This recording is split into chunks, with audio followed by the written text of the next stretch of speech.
recién de segundo año, y junto a mi tutora, la doctora Andrea Mancuello, y con colaboración del doctor González Barrera, vamos a presentar el siguiente caso clínico. El caso es un paciente de sexo masculino, de 63 años de edad, 1,80 m de altura, 95 kilogramos de peso, con un IMS de 29,2 peso sobre peso.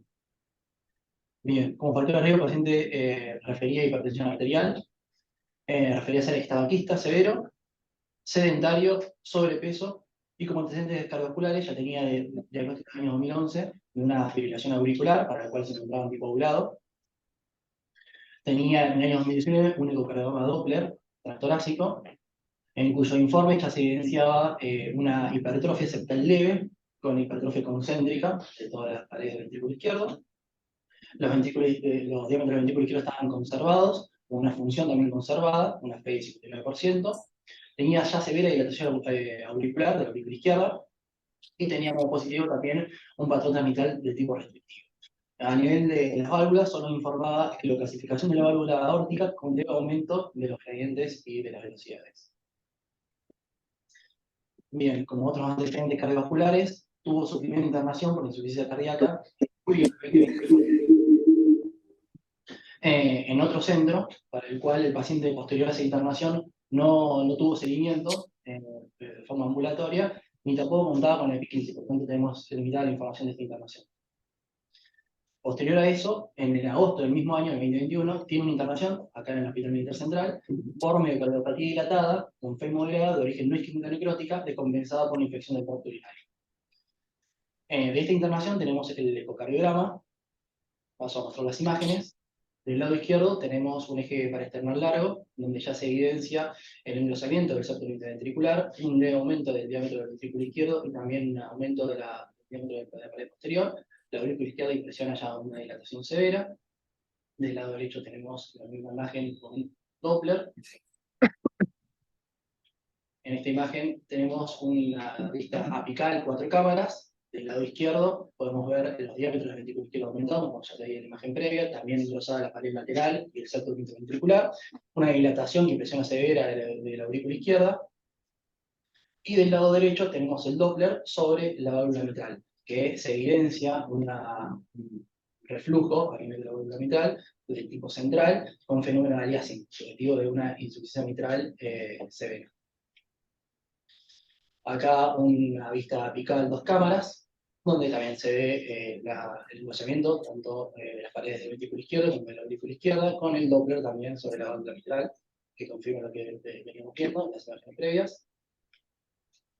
Y el informe de este ecocardiograma ya se evidencia la dilatación biventricular con deterioro moderado severo de la función sistólica, con una FEI del 38%, una hipoquinesia global a predominio septal, con un engrosamiento concéntrico de las paredes del ventrículo izquierdo, una severa dilatación biauricular, en realidad la aurícula izquierda la que se informaba severa, la del lado derecho era leve, un patrón transmitral restrictivo que coincidía con el ecocardiograma previo, y a nivel de las valvulopatías se encuentra la estenosis de la válvula aórtica, ahora moderada severa, a diferencia del estudio previo, el 19, con una velocidad pico de 3,9 y un gradiente medio de 30 mililitros de mercurio, asociado a una insuficiencia aórtica leve. Y lo que veíamos en las imágenes del Doppler sobre la válvula mitral, una insuficiencia mitral severa. Y también asociado a una IT leve que permitía estimar una PSAP de 20 minutos. Los diámetros que no mencioné recién, del septo interventricular era de 17 y la pared posterior de 14 milímetros. Bien, de esta internación también tenemos la cinecoreografía que nos permitió justamente descartar la causa isquémico-necrótica de la cardiopatía. Acá están las imágenes. Del lado izquierdo vemos la coronaria derecha y del lado derecho el tronco de la coronaria izquierda con la anterior circunfleja. Se informaron todas las arterias y lesiones geográficamente significativas. Como otros antecedentes, en esta consulta el paciente refería EPOC leve y diverticulosis, y ningún otro antecedente de relevancia. Como medicación habitual, el paciente venía con la medicación que recibió al alta de la última internación en el hospital militar. Bien, posterior a esa internación no había tenido buena adherencia a los controles por consultorios externos y tampoco se había podido titular el resto de la medicación para la insuficiencia cardíaca. Estaba con bisoprolol, 2,5 miligramos día, valsartán, 80 miligramos día, Acenofumarol, según el esquema habitual, el paciente tenía 2 miligramos 4 días a la semana y 1 miligramo 3 días a la semana, furosemida 40 miligramos día y omeprazol 20 miligramos día. El motivo de consulta, que se dio en marzo del 2022, fue disnea y edemas de aproximadamente 15 días de evolución. El paciente tenía una clase funcional, una disnea de clase funcional 2, que progresó a clase funcional 4 en esos 15 días, y edemas a nivel infrapatelar de endometriosis. Y a esto se le asoció un episodio de síncope con un TEC leve. En el examen físico tenía los signos vitales dentro de parámetros normales, se encontraba lúcido, sin signo de foco motor ni sensitivo agudo. A nivel cardiológico tenía R1 variable, R2 homofonético, un soplo holosistólico, en 4 focos, a predominio en foco mitral, que irradiaba axila. Tenía buena perfusión periférica y que ya me comenté, lo del 2 cruces a nivel infrapatelar. A nivel respiratorio, buena mecánica, con buena entrada bilateral y solo presentaba leve crepitante idiosales. A nivel abdominal, sin particularidades. En el laboratorio de ingreso se evidenció en el hemograma hematocrito hemoglobina dentro de parámetros normales, con leucocitosis y neutrofilia, 12.400 blancos, con 79% de neutrófilos. El coagulograma se encontraba dentro del rango de anticoagulación. En la química se veía que tenía una leve reducción de la función renal, con 1,08 de creatinina, y el ionograma sin particularidades. Se le hizo un seguimiento urinario que evidenció justamente una infección del tracto urinario con más de 30 leucocitos por campo. En el electrocardiograma de ingreso, el paciente se encontraba, en ritmo de fibrilación auricular desde cada respuesta, a 100 latidos por minuto, sin signo de isquemia aguda en miocardio, sin todo tipo de trastorno de la conducción. En la radiografía de tórax se evidenciaba un índice cardiothorácico aumentado, tanto de cavidades izquierdas como de cavidades derechas, con un botón aórtico prominente, los ilios congestivos, senos fotoféricos libres y sin signos de infiltrado ni consolidado. Se le realizó posteriormente una tomografía de tórax. No se evidenció ningún signo tampoco de consolidado, infiltrado. Se ven los fenómenos de sobrecarga en los impactos pulmonares. Y ahora, como se va a empezar a ver, el índice, o sea, el cardiomegalia global, en la porción inferior.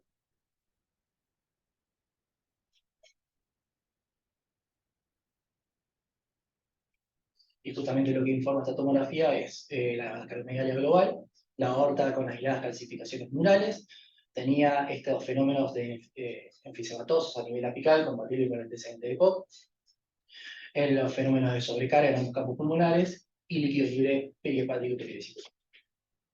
Se le realizó también una tomografía de cerebro para descartar alguna complicación secundaria al TEC, que se formó sin particularidades. Y en este contexto se decide internar al paciente en vía coronaria con el diagnóstico de miocardiopatía dilatada con FEI moderada, de origen no isquémico necrótica, descompensada por una infección del tracto urinario asociada al síncope en estudio. En este contexto se decide iniciar con el tratamiento médico, se le empieza a titular la orientación cardiológica y se inicia con balance hídrico negativo, el paciente responde bien a la terapéutica inicial y se programan los primeros estudios complementarios para intentar filtrar la causa. Se solicita la realización de un ecocardiograma y lo que se solicita es un ecocardiograma transesofágico. Esto por el motivo de que el paciente ya tenía en la internación previa la indicación de realizar un ecocardiograma transesofágico para afiliar la causa de la insuficiencia mitral. Como no tiene un buen seguimiento por consultorio externo, se tuvo que postergar y recién se pudo hacer esta internación. Vamos a aumentar las imágenes del ecocardiograma transtorácico. Acá vemos un eje corto, arterial corto, donde se evidencia una hipoquinesia global, el engrosamiento de las paredes del ventrículo izquierdo, del lado derecho un apical 4 cámaras, con un Doppler sobre la válvula mitral, que es similar al que teníamos en la internación previa, también en los engrosamientos tanto del septum como de la pared libre, de la pared lateral, con el agrandamiento del aurículo izquierdo. Apical 4 cámaras también, y del lado derecho las mediciones de la insuficiencia mitral. Una apical 2 cámaras, donde se evidencia lo que ya veníamos viendo. Acá podemos ver también que la orejuela del lado izquierdo, en la aurícula izquierda, se encuentra bien agrandada. Y un 3 cámaras apical, también vemos el engrosamiento de la pared del ventrículo izquierdo y la aurícula. Bien. El Doppler en 3 cámaras. Informe de la válvula. Ahora comento las imágenes del Engrosada. tránsito esofágico. En el tránsito esofágico, acá 4 cámaras en 0 grados. No sé si alguien quiere ir comentando algo,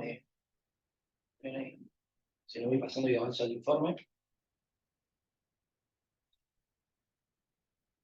Doppler, también en el tránsito esofágico a 0 grados, 4 cámaras.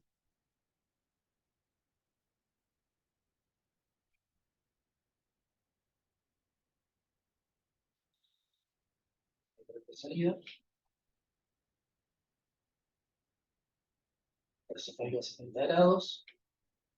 Y lo que se informa es hallazgos que ya estaban presentes también en los estudios previos, la función sistólica moderada severa, con una FEI del 41%, un engrosamiento parietal concéntrico a predominio del septo interventricular, que ya también está en los estudios previos, la aurícula izquierda también severamente dilatada, con dilatación del ventrículo izquierdo, la estenosis aórtica moderada severa, también el hallazgo en los ecocardiogramos previos, y la novedad es la determinación de la etiología de la insuficiencia mitral.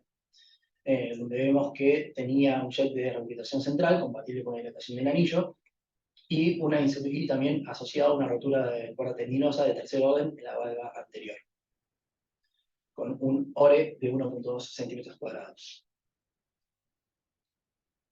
Bien.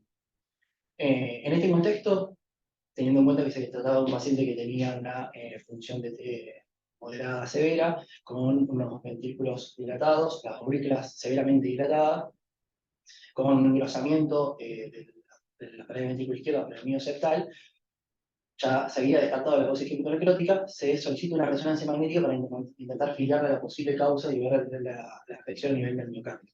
¿Bien? En la resonancia magnética, vamos acá las imágenes de cine, donde se ve el deterioro de la función con inicio global a predominio septal, el agrandamiento de la aurícula que ya era conocido. A la izquierda imágenes en 2 cámaras, y a la derecha en 3 cámaras.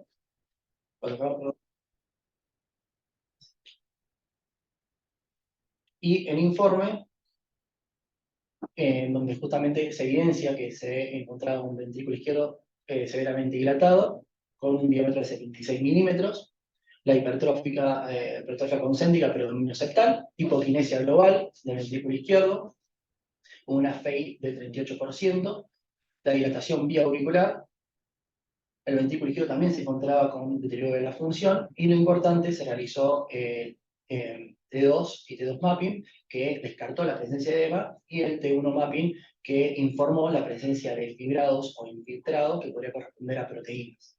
¿Bien? En este contexto, como explicar causa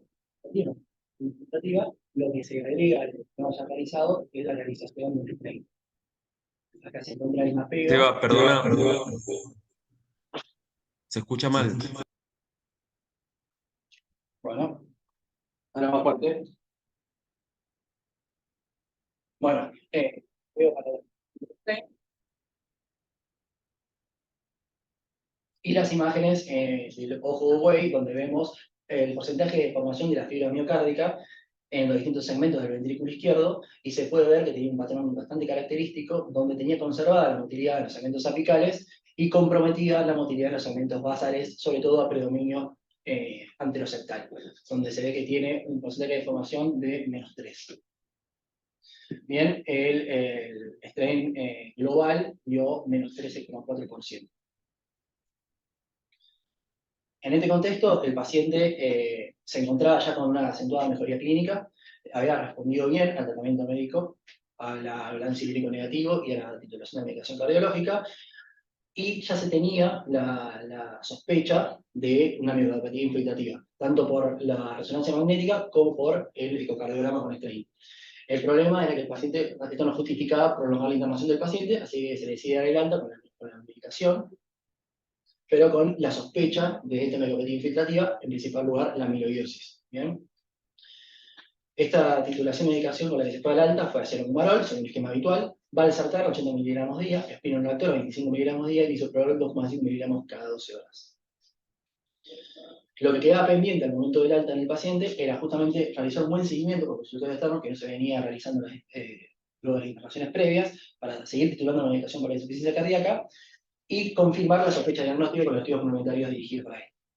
Bien. Antes de continuar con el caso, voy a hacer un breve repaso de lo que es la amiloidosis, para así después poder continuar por cada uno de los estudios complementarios. La amiloidosis es un tipo de neuropatía infiltrativa que se da por el depósito de proteínas anómalas en el intersticio de los distintos tejidos, en el caso de la amiloidosis cardíaca en el miocardio. Hay dos tipos de amiloidosis que pueden causar amiloidosis cardíaca, principalmente, que es la amiloidosis de cadenas ligeras y la amiloidosis por transtiratina. La amiloidosis por cadenas ligeras se da por la producción de justamente esta proteína de forma anómala por plasmocitos disfuncionales, que se da sobre todo en procesos oncomatológicos, principalmente en mieloma múltiple. Bien, además de tener afección cardíaca, tiene afección sistémica y suele tener una progresión más rápida que la amiloidosis por transtiratina. Por el contrario, tenemos la amiloidosis por transtiratina, que se da por la producción anómala de esta proteína, que es una proteína encargada de transportar a la hormona tiroidea, la tirotoxina T4, y al retinol. Bien, se produce una mutación que puede ser heredada de forma autosómica dominante en el caso de la amiloidosis por transtiratina de tipo familiar, o adquirida en el caso de la tipo wild type, antes llamada tipo senil. En el primer caso, la familiar, se suele presentar a edades tempranas y suele tener una progresión más rápida que la de tipo wild type, pero menos acentuada que en el caso de las cadenas ligeras. Y nosotros tenemos en contra de tipo wild type, que la progresión es más lenta, suele aparecer a edades avanzadas, y como dije, está asociado a múltiples mutaciones que pueden generar esta inestabilidad en el tritármero de la transtiratina, separando los distintos monómeros que la conforman, y estos monómeros, cuando están separados, sufren una desnaturalización, un envenenamiento anómalo que lleva al depósito en el intersticio. Los síntomas de la amiloidosis son principalmente, la amiloidosis cardíaca es a través de la insuficiencia cardíaca. Y suele asociarse a trastornos de la conducción. ¿Bien? No hay ningún síntoma a nivel cardiológico que sea característico 100% de esta patología, pero se puede asociar muchas veces a otras manifestaciones sistémicas, en el caso de la amiloidosis por cadenas ligeras, que tiene afección sistémica, y en el caso también de la amiloidosis de tipo familiar, que tiene sobre todo afección a nivel del sistema nervioso periférico, además de a nivel miocardio. No así en el caso de la wild type o senil, en el que solo afecta el miocardio.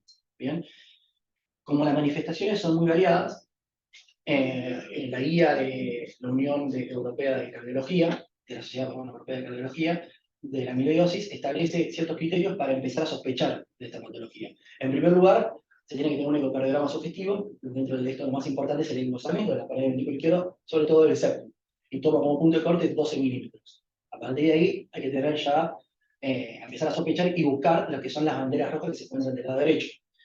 Hay múltiples manifestaciones clínicas, tanto a nivel cardiológico como a nivel sistémico, que pueden asociarse a la amiloidosis cardíaca. Dentro de estas, las que presentaba el paciente, por ejemplo, la insuficiencia cardíaca, la estenosis aórtica y la alteración en el strain, el ecocardiograma. ¿Bien?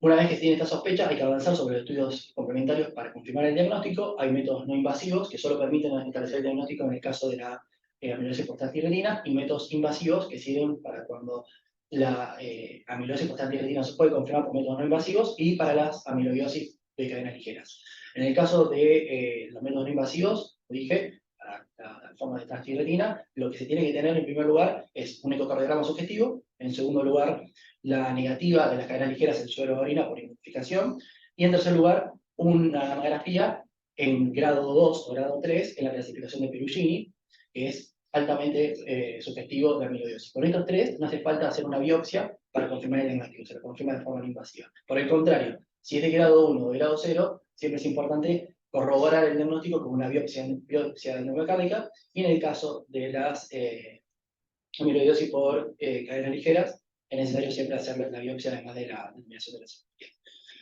Bueno, este es el algoritmo diagnóstico de cómo se suceden los distintos estudios complementarios para establecer el diagnóstico. Yo ahora lo voy a ir comentando junto con el caso del paciente. Continuando con el caso, al paciente primero que se le realiza la inmunificación en suero y orina para determinar la presencia de cadenas ligeras, que da un resultado negativo. Y en el mismo momento se le pide también un laboratorio con dosaje de perfil férrico para el manejo de la insuficiencia cardíaca, que da como resultado ferropenio, con una ferritina de 20 nanogramos por mililitro, y dosaje de ProBNP, que es útil para el seguimiento en estos pacientes, con un valor de 2.652 picogramos por mililitro. En este contexto, se permite descartar causa la amiloidosis por cadenas ligeras, así que nos quedamos con la parte izquierda del algoritmo, donde lo que es importante ahora ver es la gamografía.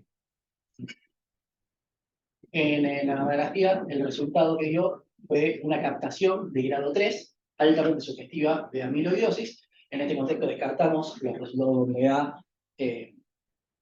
donde A grado 0, y es necesario solo si hay antes sospecha realizar la biopsia, y grado 1, donde sí o sí hay que hacer también la biopsia para confirmarlo. Entonces nos quedamos en este subgrupo, en donde es de alta sospecha, grado 2 y grado 3, pero lo que faltaba era confirmar qué tipo de amiloidosis por tiroides se trataba. Si es de tipo familiar o de tipo Wild-type. Para esto se hace el estudio genético con la determinación de los genes más frecuentes que están mutados en los tipos familiares, que da como resultado negativo, descartando la amiloidosis familiar y confirmando el diagnóstico de amiloidosis cardíaca del tipo Wild-type. En este contexto, el paciente inicia el tratamiento médico con la droga específica, que es el tafamidis, 261 miligramos día. El tafamidis es una molécula que actúa estabilizando a la transtiroidina, impidiendo la disociación en monómeros y provocando la posterior depósito en tejidos periféricos, a nivel de miocardio principalmente. Y la duda que se planteó luego de iniciar el tratamiento es cómo seguir a este paciente,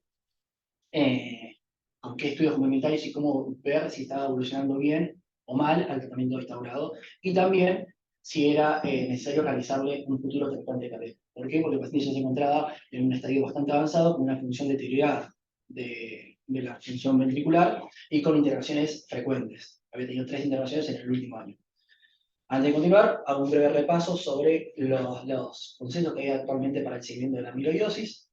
En primer lugar, vuelvo a mencionar la guía de la Sociedad Europea de Cardiología, donde establece ciertos criterios para el seguimiento tanto de la tipo de cadenas ligeras como la transtiratina. En el caso de la transtiratina recomiendan un seguimiento de mínimo cada 6 meses, con seguimiento clínico y por laboratorio cada 6 meses, y seguimiento con imágenes de forma anual, con también estudios electrofisiológicos. Las imágenes que recomiendo son tanto el ecocardiograma como la resonancia magnética. Y dentro de los parámetros clínicos que evalúa son la clase funcionante de la disnea, el número de intervenciones que tiene en el año y la caminata de los 6 minutos junto con un test canadiense que sirve para evaluar la clase funcional, la autonomía del paciente. Por otro lado, también tenemos una guía de expertos, también publicada de la Sociedad Europea de Cardiología, que establece 11 variables, que está dividido en 3 dominios distintos: dominio clínico, de laboratorio e imágenes más electrocardiograma, que sirven para evaluar si el paciente está evolucionando bien al tratamiento médico. En caso de tener una variable en cada uno de estos dominios, clínico, de laboratorio y de imágenes alteradas, se considera que el paciente no está respondiendo al tratamiento médico. Dentro de los parámetros clínicos que se vienen, son los mismos que te acabo de mencionar: clase funcional de disnea, número de internaciones, nivel de autonomía y caminata de los 6 minutos. De los parámetros laboratorios que se evalúan, principalmente es el PRO-BNP. Y dentro de los parámetros imagenológicos, lo que sugiere la realización sobre todo del ecocardiograma, con valoración del strain, de la función del ventrículo izquierdo, de la disfunción diastólica y el seguimiento del grosor del septum ventricular. Y a su vez, recomienda el seguimiento con lo que sería el electrocardiograma para buscar nuevos trastornos en la conducción que también son de mal pronóstico. Bueno, continuando con el caso clínico, lo que se hizo con este paciente justamente fue eso: seguirlo con unas imágenes, en primer lugar la resonancia cardíaca, a su vez también de seguirlo de forma clínica y por laboratorio. En la resonancia, lamentablemente no tengo las imágenes del cine, las imágenes. Esto es un año después, ¿verdad? Con 8 meses de tratamiento. Esto fue con 8 meses de tratamiento con tafamidis, un año después de lo mismo. Bien. Tenemos nuevamente el tecnomapping, y lo que informa esta resonancia magnética fue diámetros del ventrículo izquierdo aumentados, pero con disminución con respecto al estudio previo, de 61 milímetros. Después también se vio una función levemente disminuida, a diferencia del estudio previo que estaba con una moderada severa, una FEI del 57% para un normal del 60% de este estudio, un ventrículo derecho de volúmenes y función conservado, que antes estaba deteriorada. Las imágenes en T2 seguían sin demostrar edema, y el mapping en T1 no evidenció la presencia ni de fibrosis ni de infiltrado, a diferencia del estudio previo donde solamente tenía el infiltrado que es un objetivo proteína. Se le repitió también el ecocardiograma con realización de strain para realizar de forma comparativa con el estudio previo. Ya vemos en las imágenes de 4 cámaras apical que la función es mejor que en el estudio anterior. Ya después voy a poner una imagen comparativa. La dilatación de la aurícula ligera sigue siendo severa. La insuficiencia mitral sigue estando presente.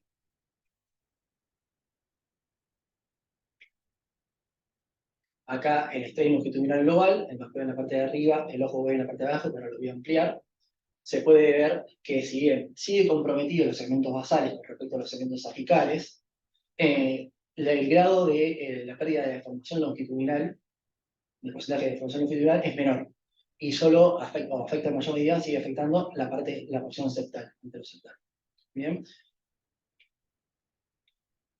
Entonces, resumiendo en el caso clínico, la evolución del paciente con el tratamiento con tafamidis, podemos ver que desde la parte clínica el paciente tuvo una mejoría de la clase funcional, empezó el tratamiento con una clase funcional 3, con frecuentes internaciones, y luego de 8 meses de tratamiento con tafamidis, en realidad ya 10 meses, la disnea ahora es clase funcional 1 y está libre de internaciones en un año.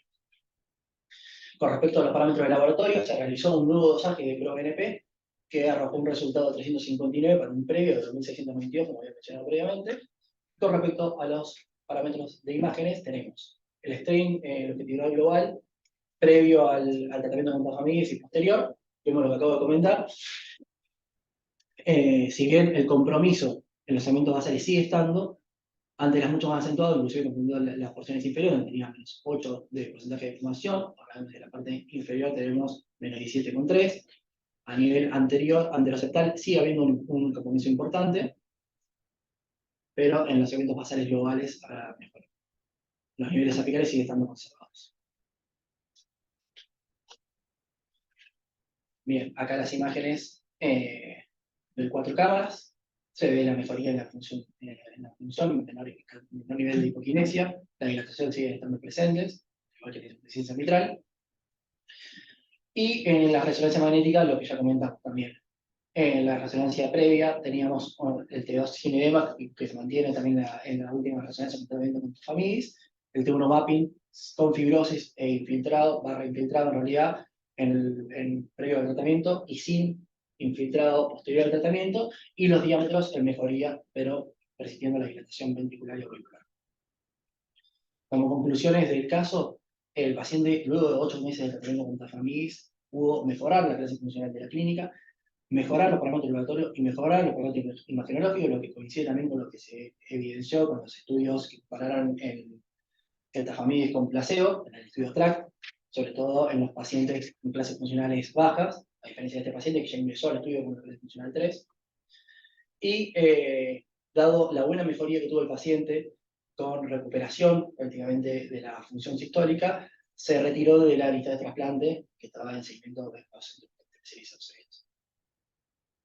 No sé si alguien quiere aportar algo.